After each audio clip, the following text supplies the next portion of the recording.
Já estou crucificado com Cristo. Agora vivo, não mais eu. Já estou crucificado com Cristo. Agora vivo, não mais eu. Cristo vive em mim, aleluia. Cristo vive em mim, aleluia. Cristo vive em mim, aleluia. Cristo vive em mim, aleluia. Já estou crucificado com Cristo. Agora vivo, não mais eu. Já estou crucificado com Cristo. Agora vivo, não mais eu. Cristo vive em mim, aleluia. Cristo vive em mim, aleluia. Cristo vive em mim, aleluia. Cristo vive, Ele vive em mim, aleluia. Bom dia, Iba, tudo bem? Nessa manhã em que eu chego até a sua casa, onde a gente vai celebrar mais um culto, talvez tenha sido para nós, talvez não, com certeza para nós foi uma semana, né, 2 finais de semana um pouco mais difíceis. Nós, no final de semana passado, tivemos a dificuldade, né, a perda da irmã Laide. E nesse final de semana, então, nós tivemos, meio de semana para o final de semana, nós tivemos o falecimento da dona Terezinha, mãe do Cândido, da Marta, de outros filhos, avó da Alessandra, da Marcele, bisavó da Ágata. Também tivemos o falecimento do irmão da tia Ruth, tio, né, da Eliana, da Deizinha. Pessoas muito queridas, né? Pessoas que são bem próximas à igreja, muito benquistas pela igreja. Então tivemos esses falecimentos, então a semana não foi muito ok. Mas eu quero orar pedindo que Deus nos abençoe hoje, que Ele fale ao nosso coração, que Ele conforte as famílias enlutadas, que Ele também conforte aquelas famílias que estão preocupadas por conta do Covid ou algum outro tipo de doença, que Deus conforte o seu coração. Nós vamos orar pedindo que aquele que é o Deus que morreu por nós, né, que se entregou por nós e se entregou para que tivéssemos vida, possa colocar vida, a vida dele em nós, e que essa vida possa brilhar, reluzir nesse tempo de dificuldade. Quero orar pedindo que Deus abençoe essa nossa manhã, tarde ou noite, dependendo de quando você estiver vendo. Deus, eu quero te agradecer por cada um que está nesse momento participando dessa celebração. Rogando ao Senhor que abençoe, a Deus, cada lar, abençoe cada família, cada indivíduo, a Deus, nos abençoa no particular, mas também nos abençoa no coletivo. Que seja uma manhã de vitória, uma manhã de bênção na Tua presença, que o Senhor fale aos nossos corações bem claramente a respeito da Tua vontade. Fica conosco, guarda-nos, protege-nos, é isso que eu oro, dedicando tudo que vamos fazer a partir desse momento a Ti. É assim que nós fazemos e queremos sempre fazer. E em nome de Jesus. Amém e amém. Vamos louvar a Deus. Todavia, para nós, há um só Deus, o Pai, de quem é tudo e para quem nós vivemos, e um só Senhor, Jesus Cristo, pelo qual são todas as coisas, e nós por ele. 1 Coríntios 8, 6.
Vem, Senhor,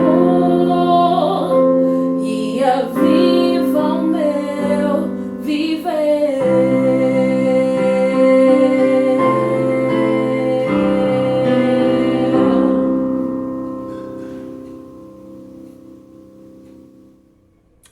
Seguindo a nossa celebração ao Senhor, eu quero convidá-lo a entregar dízimos e ofertas.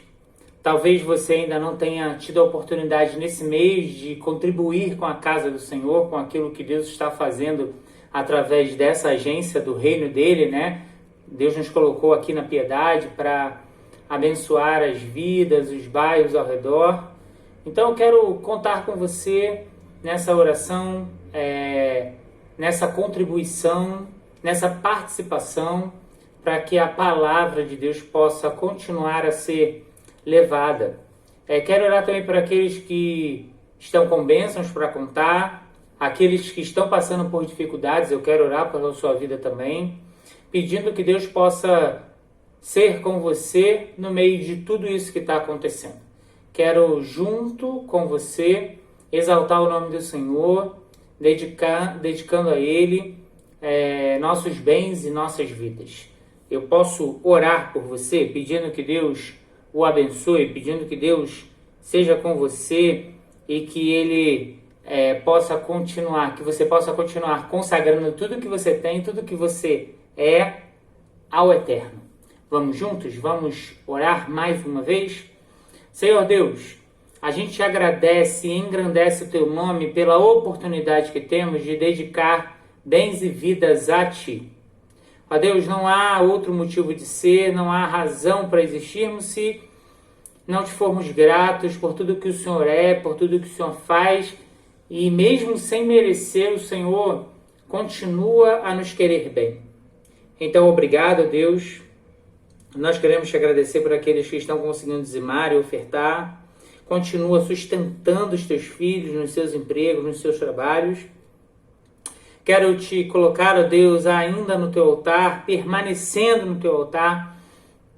Porventura, aqueles que estão passando por algum problema profissional, estão sem emprego, Deus, provém nesses lares. Abre uma porta, Deus, para que teus filhos possam sustentar e também sustentar a sua casa. Ó Deus, abençoa, no nome de Jesus eu te peço, cada dispensa da Igreja Batista de Abolição. Ó Deus, cada dispensa daqueles que estão me ouvindo. Ó Deus, não deixa faltar o alimento nesse tempo difícil. Fortalece, ó Deus, as nossas vidas, dedicamos nossas vidas a Ti. É o que eu oro em nome de Jesus. Amém e amém. Louvado seja Deus.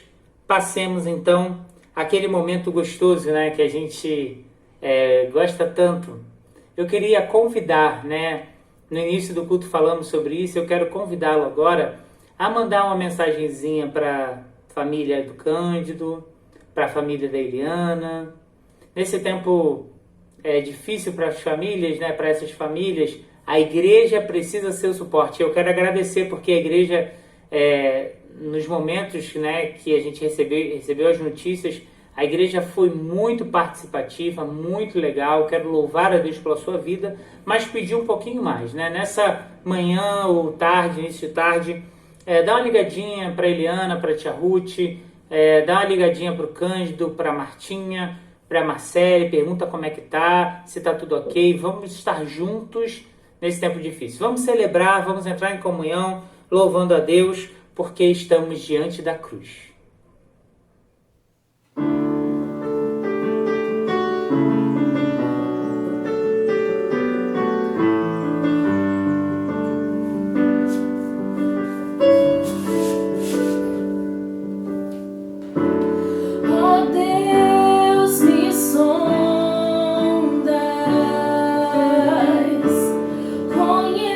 Conheces-me.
Chegou a hora da ministração da palavra do Senhor, da palavra de Deus.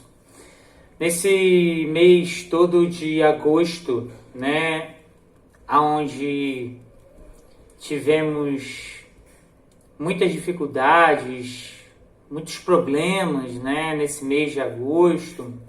Nessa última semana em especial, a gente foi muito maltratado, né, pelas notícias que nós tivemos. Além das perdas como igreja, nós tivemos notícias envolvendo cristãos ou crentes, né, como eu costumo dizer.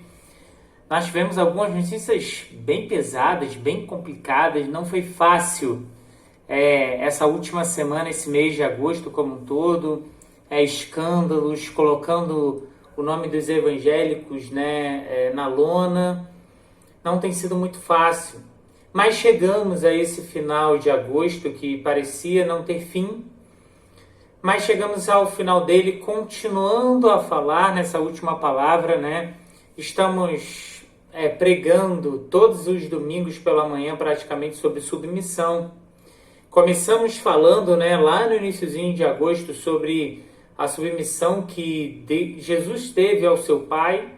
Enquanto filho, ele obedeceu ao Pai e ele obedeceu até o fim, né? Ele se mostrou alguém que estava envolvido com a missão, ele se mostrou alguém que iria cumprir a missão que lhe fora dada.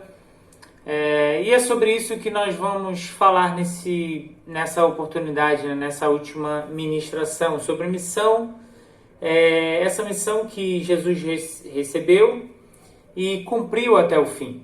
Ainda nesse mês de agosto nós falamos que aqueles que são submissos a Deus precisam ser submissos ao seu próximo, e eu não sei o quanto isso mexeu com você, foi uma ministração bem forte, bem pesada.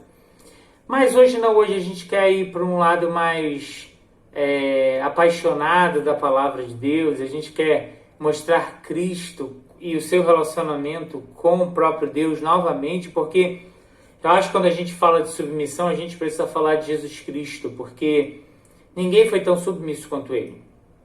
Ninguém respondeu tão positivamente a tantas dificuldades, né, que aquele tempo lhe imputou, quanto o próprio Cristo. Sofreu, padeceu, se esvaziou da sua glória. Mais à frente a gente vai falar um pouquinho mais sobre isso. Ele veio habitar aqui entre nós. Enfim, há muito que a gente explorar na figura de Jesus Cristo. Há muito o que aprender quando a gente está falando sobre Jesus Cristo. Mas antes de começar, eu queria lembrar a você um termo que é muito usado quando a gente está no militarismo, né? Eu fui militar um pouquinho mais de um ano, fui soldado, e no quartel a gente ouve uma expressão que acho que qualquer militar conhece, e muita gente que nunca passou perto de um quartel, do militarismo, também conhece. Missão dada é missão cumprida. Essa expressão também foi usada naquele filme Tropa de Elite, mas é um termo militar que acabou sendo também muito usado no cotidiano, né? No nosso dia a dia, nos nossos afazeres normais. Missão dada é missão cumprida. E geralmente os superiores, né, sargentos, tenentes, oficiais e suboficiais, eles gostavam muito de usar essa expressão quando um subalterno, seja ele qual for, questionasse a missão ou questionasse a possibilidade de execução de determinada missão. Missão dada é missão cumprida. A gente só não pode agir loucamente, né? Mas tudo o que tiver ao nosso alcance, essa expressão significa que tudo o que estiver ao nosso alcance para realizarmos determinada tarefa, a gente precisa fazer. Pedir ajuda, correr atrás de outras formas para a solução do problema. Enfim, a gente tem que dar o nosso jeito para realizar determinada missão. Eu não sei se como é na sua casa, mas na minha casa, por exemplo, missão dada pela minha mãe tinha que ser missão cumprida. Porque senão, se não fosse cumprida, a gente depois se veria ou com ela ou com o meu pai, né? Dura coisa era cair nas mãos do meu pai. Meu pai brigava menos com a gente, mas quando brigava, a gente tinha que ficar pianinha porque a coisa era bem séria. Então, lá dentro da minha casa também, missão dada é missão cumprida, ou era missão cumprida. Quando a esposa também te dá uma missão, querido marido, missão dada precisa ser missão cumprida. Então a gente se ambientou, né, se acostumou com essa expressão e ela faz parte da nossa rotina. Com a Bíblia, quando a gente olha para a palavra de Deus, a gente também vê que missão dada era missão cumprida para muitos homens e mulheres. O que Deus falava, por mais que eles não compreendessem, eles tinham que cumprir, eles tinham que executar. E Deus dava, né, as ferramentas necessárias. Deus ajudava quando eles precisavam empreender, fazer algo novo. Por exemplo, quando a gente olha para a própria história de Noé, a gente vê que missão dada é missão cumprida. Era algo muito difícil, não se tinha ouvido falar de nada do tipo, mas quando Deus dá a ordem, quando Deus dá a missão, Noé cumpre. E Deus deu a Noé as ferramentas necessárias para que ele pudesse executar. Então, quando a gente está dentro de um movimento cristão, quando a gente está falando da Bíblia e da sua palavra, a gente precisa entender que as missões que nos são dadas por Deus precisam ser cumpridas. E por mais que a gente não tenha muitas habilidades, Ele vai dar as ferramentas necessárias, tudo aquilo que precisamos para que o propósito dele se cumpra em nós. Só que a gente está falando sobre missão, né? E o que eu estou falando até aqui encaixa perfeitamente nesse cumprimento de missão.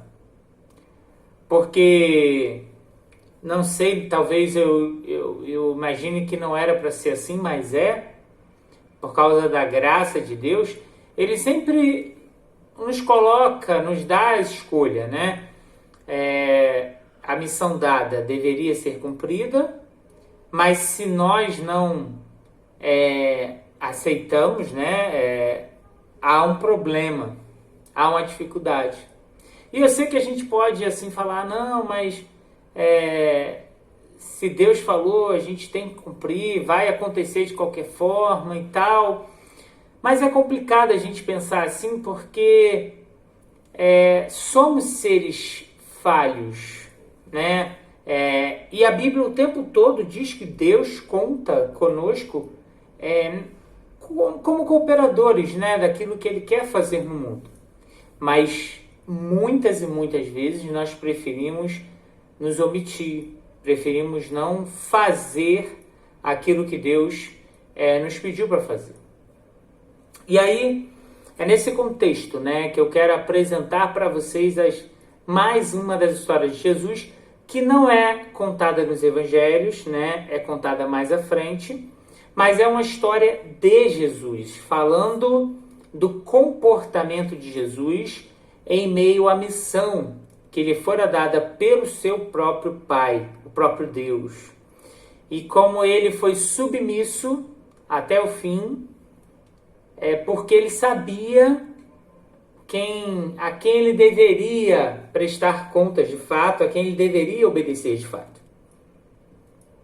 Por ser Deus, Jesus compreende a importância de seguir o Mestre, seguir o seu Senhor. E ele nos deixa esse exemplo, e é para esse exemplo que estamos falando é que nos direciona, né? Nos condiciona, que nos mostra que também podemos ser submissos, mesmo sendo limitados. Quero ler essa porção da palavra de Deus com você. Vamos lá? Hebreus 5, dos versos 7 até o verso 10, vai nos dizer o seguinte: durante a sua vida aqui na terra, Cristo, em voz alta e com lágrimas, fez orações e súplicas a Deus, que o podia salvar da morte. E as suas orações foram atendidas porque ele era dedicado a Deus.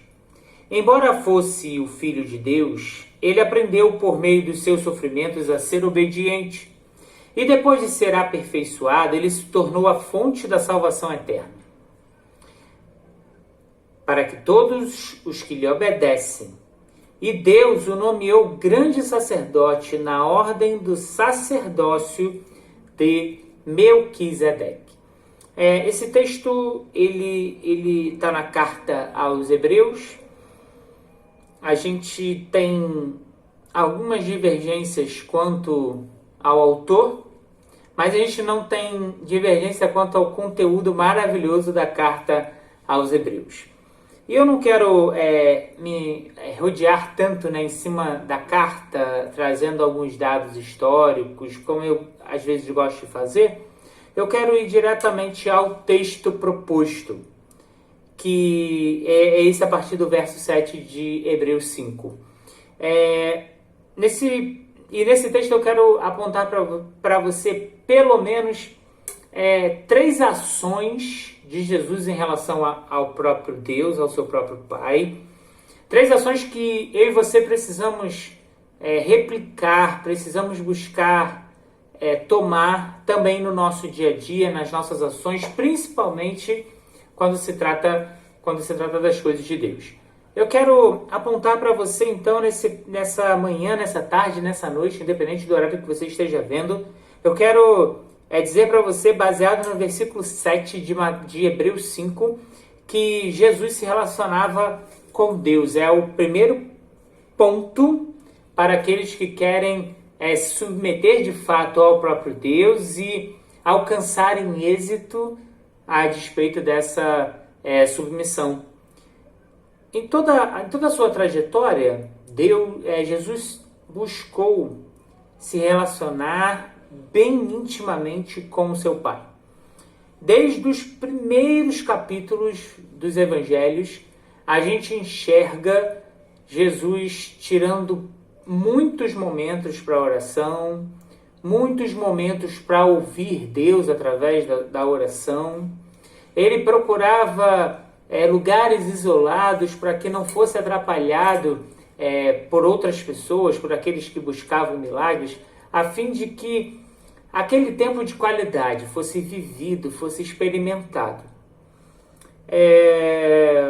Eu não sei se você entende o quão importante isso era para Jesus, mas eu quero lembrá-lo que Filipenses 2, e eu estava isso lá no início, Filipenses 2 diz que Jesus, quando veio à Terra, ele se esvaziou de toda a sua glória.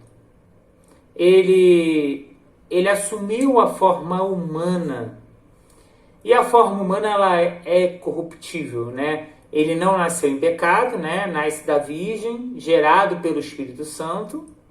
Então, Jesus, que é Deus, não tem pecado, não experimenta o pecado, mas ele está num corpo corruptível e ele tem noção clara do que ele precisava, do quanto ele precisava que Deus fosse com ele em todo o tempo. Quando a gente vai olhar para a primeira aparição mais significativa de Jesus, assim, a primeira história, a gente lembra logo do momento em que Jesus foi levado ao deserto por Satanás para ser tentado.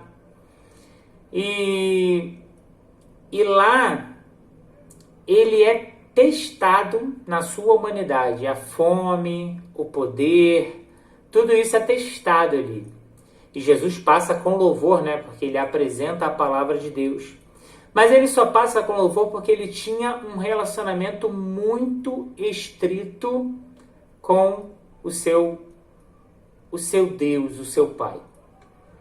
E aí a gente percebe que durante toda a caminhada, durante todo o ministério, 3 anos, né, que a gente tem maiores detalhes, Jesus se relacionou intensamente com Deus. E eu fico perplexo com muita gente que quer ser voz de Deus para esse tempo, quer se mostrar como um cristão, um seguidor de Jesus nesse tempo, mas não se relaciona com o Senhor Deus. Pessoas que podem ter visto muitas maravilhas, muitos sinais, pessoas que podem até ter sido criadas na igreja, pessoas que podem saber a Bíblia do início ao fim, mas que não se relacionam com Deus. E um dos primeiros suicídios, né, um dos primeiros indícios de suicídio espiritual que a gente pode cometer é não nos relacionarmos com o Todo-Poderoso. É não termos um momento para chorar, para abrir o coração, para se alegrar, para experimentá-lo em toda a sua grandeza. Então a gente vai começar, né, um suicídio espiritual a partir do momento em que a gente não se relaciona com Deus. Jesus o tempo todo vai se relacionar com Deus e vai deixar claro que o relacionamento é a chave para fazer a vontade do Pai. Nesse primeiro ponto, então, eu queria fazer uma pergunta muito sincera a você. Como está o teu relacionamento com Deus? Deus tem falado com você, assim, você sente Ele sussurrando no teu ouvido, falando alguma coisa aqui dentro do teu coração? Como está isso? Se você fosse dar uma nota ao teu relacionamento com Deus, que nota você daria? Outro dia eu perguntava sobre o seu conhecimento da Bíblia, né? Que nota você daria para o teu conhecimento? Mas para o teu relacionamento com Deus, numa escala aí de 1 a 10, como está o teu relacionamento com Deus? Fala com Ele todo dia, intimamente?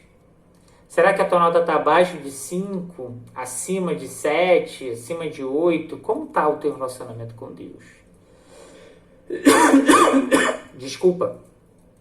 O segundo ponto que eu quero abordar, olhando aqui para o texto, né? Só para deixar marcado, eu falei que o primeiro ponto era o versículo 7, e o versículo 7 vai dizer claramente que Jesus Cristo, ele falava em alta voz, com lágrimas, ele sempre estava dedicado a Deus. O segundo ponto é o versículo 8, aponta que Jesus é obediente. Ele era obediente, é obediente. Ele foi obediente, continua sendo obediente. Obediente porque a própria Bíblia vai apontar-nos que ele poderia se livrar daquilo dali. Ele poderia fugir, tem todo o poder. Mas ele foi obediente e obediente até o fim. A gente costuma falar isso, né? Ele foi obediente e obediente até o fim. Ele foi obediente à voz do próprio Deus que o condicionou ou o orientou a chamar os discípulos, por exemplo. Jesus sempre soube a índole dos seus discípulos. Mas ele foi obediente, porque foi o próprio Deus que o indica os discípulos. Jesus ele é obediente no momento mais pesado que a gente conhece na história, que é quando os homens o acusam e ele, como uma ovelha muda, vai para o matadouro. A gente percebe então que a obediência nunca foi uma condição, pelo menos para Jesus. Ele foi obediente. Se pudéssemos dar um significado ao nome de Jesus, seria obediência. E ele vai até o fim obediente a Deus. E o que eu percebo, né, quando a gente pega esse ponto e compara para nós que estamos aqui hoje, é que isso passa longe de ser realidade na minha vida e na vida daqueles que me cercam. E aí eu explico, né, por que eu estou falando isso. Uma coisa tão pesada para se falar. É porque, na verdade, a gente só é obediente naquilo que a gente quer. Naquilo que a gente não quer, a gente não é obediente. Deus, às vezes, está falando algo muito claramente. Deus está orientando, assim, sem deixar qualquer dúvida. Não é para você se relacionar com determinada pessoa. Não é para você responder ao inimigo do jeito que você tem respondido. Não é para você fazer no trabalho que você está fazendo. Não é para você esconder algo que você está escondendo.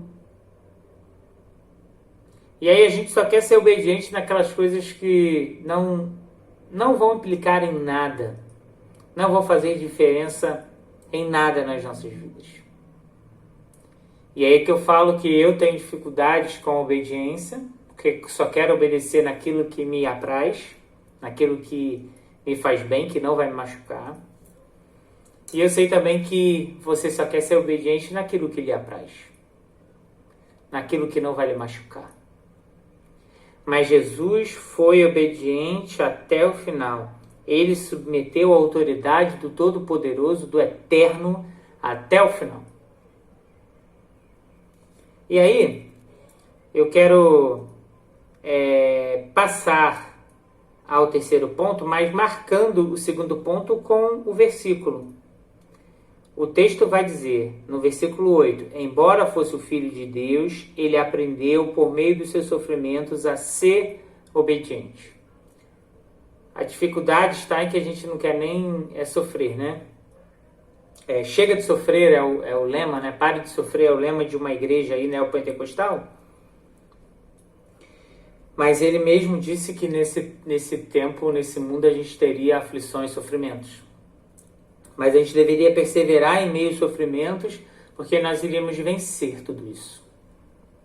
No terceiro ponto, eu marquei aqui que Jesus foi o exemplo. No versículo 9, vai nos dizer, e depois de ser aperfeiçoado, ele se tornou a fonte da salvação eterna para todos os que lhe obedecem. E quando eu ouvi essa expressão aperfeiçoados, eu fiquei assim, aquele negócio na cabeça, aperfeiçoado, mas Jesus é perfeito. E aí eu me lembrei do texto que eu já até citei, que é o de Filipenses 2, em sua essência, Jesus perfeito. Mas nós sabemos, né, a teologia vai nos confirmar isso, Jesus foi 100% Deus e 100% homem.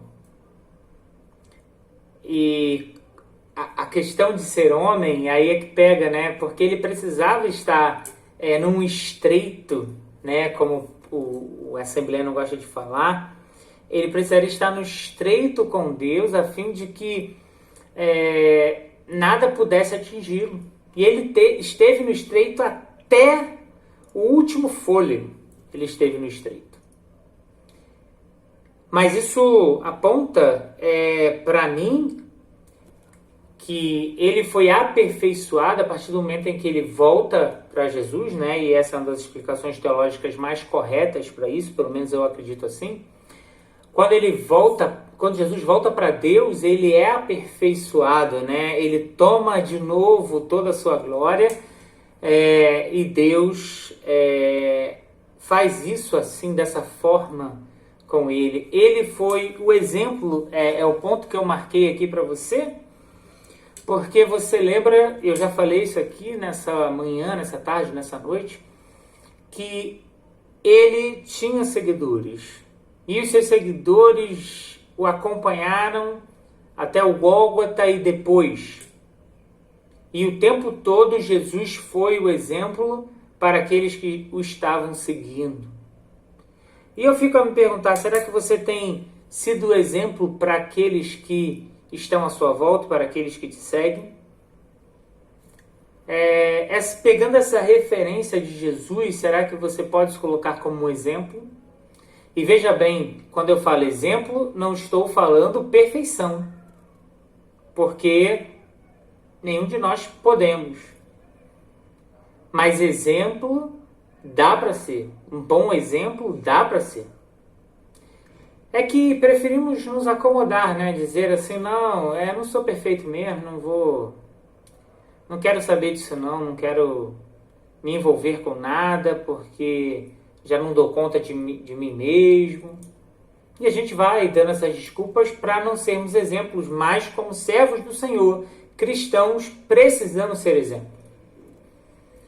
E é por isso da minha indignação dessa semana, né, que eu inclusive postei na rede social, na minha rede social particular, falando da minha indignação de homens e mulheres que tomam a alcunha de cristão ou de cristã para envergonhar o Evangelho. E a gente vai para Jesus e ele em nenhum momento envergonha o nome do seu Deus. Precisamos assumir o papel de exemplos bons, porque de exemplo ruim o mundo já está cheio aí. Não se exima da sua responsabilidade, meu querido irmão, minha querida irmã. Concluindo, depois de todo esses 3 pontos, né, todo esse processo, a Bíblia vai dizer que Deus honra o nome de Jesus. E Deus o nomeou grande sacerdote, versículo 10, na ordem do sacerdócio de Melquisedeque. Se você quiser saber quem é Melquisedeque, volta lá no iniciozinho, lá no Gênesis, na história de Abraão, que você vai ter uma ideia assim de quem é Melquisedeque. Mas Deus o honra. E o texto de Filipenses diz que Deus coloca o nome de Jesus acima de todo nome na terra e debaixo da terra. É esse o exemplo de submissão que eu quero que a Igreja Batista de Abolição siga. É o exemplo do próprio Cristo, que não teve por usurpação, você vai lembrar de outras ministrações, não teve por usurpação ser igual a Deus. Que eu e você possamos nos relacionarmos com Ele, sermos obedientes à sua voz, e sermos o exemplo que esse tempo está pedindo. E não há dúvida no meu coração que o eterno e bom Senhor das nossas vidas continuará a nos honrar, a nos abençoar enquanto aqui vivemos. Que Deus abençoe a sua manhã, que Ele abençoe seu dia, que você seja tão submisso quanto o Mestre foi. Que Deus te abençoe. Por fim, eu quero, nessas palavras finais, lembrar a igreja, falar à igreja, na verdade, que a nossa irmã Rosângela é funcionária, entrará de férias a partir do dia 1º. Então, não entre em contato com ela para resolver questões da igreja. Se você precisar de alguma coisa, pode falar comigo, pode falar com Ana Cláudia, pode falar com o Mauro, pode falar com a Cristina ou com o Ivan. A gente está pronto para te ajudar, para estar contigo enquanto a Rosângela sai de férias. Então, quero comunicar à igreja essa saída de férias. Quero comunicar à igreja também que a gente, na semana que vem, vai ter celebração da Ceia do Senhor. Então, se prepare para a celebração da Ceia. Aos poucos a gente está voltando, né, às atividades, né, administrativas na igreja. Se precisar de alguma coisa, a gente está lá para te ajudar. Se você ainda não se inscreveu para o culto da noite, o culto presencial, venha, vamos cultuar a Deus, né? A gente está tomando todos os cuidados. Você não, olha, em nome de Jesus, você não vai ficar doente por ter vindo ao culto. Então, venha conosco, se inscreva, ainda temos vagas, você pode fazer a sua reserva e nós vamos estar esperando você muito felizes para celebrarmos ao Senhor nessa noite. Então, a partir das 7 horas, você se inscreve lá, tem um link aí que eu joguei nos grupos da igreja e você pode participar com a gente. Quero continuar pedindo que você copie, compartilhe o link desse culto, divulgue nas suas redes sociais. É um culto de celebração que visa alcançar o coração daqueles que estão longe do Senhor. E a gente vai, então, nessa caminhada, tentando fazer o melhor para o nosso Deus. Ok? Que Deus abençoe a sua vida. Tenha um excelente almoço. Que a paz de Jesus possa estar sobre o seu lar. E te aguardamos. Logo mais às 19 horas, presencialmente ou online, a gente aguarda você. Vamos orar? Deus, a gente engrandece o teu nome por mais um domingo na tua presença. A gente não quer que esse domingo seja como os outros, porque todo dia é uma nova oportunidade, novas oportunidades aparecem.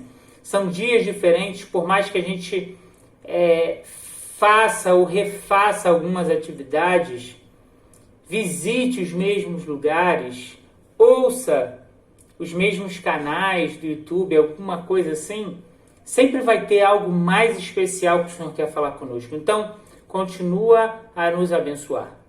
Fica, ó Deus, com cada almoço nesse momento, que os teus filhos possam louvar a Ti pela oportunidade que tem de ter comida na mesa e que cada vez mais a gente se compadeça daqueles que não têm. Abençoa-nos, fica conosco, é o que eu oro em nome de Jesus. Amém e amém. Louvado seja Deus, te espero daqui a pouquinho no culto da noite.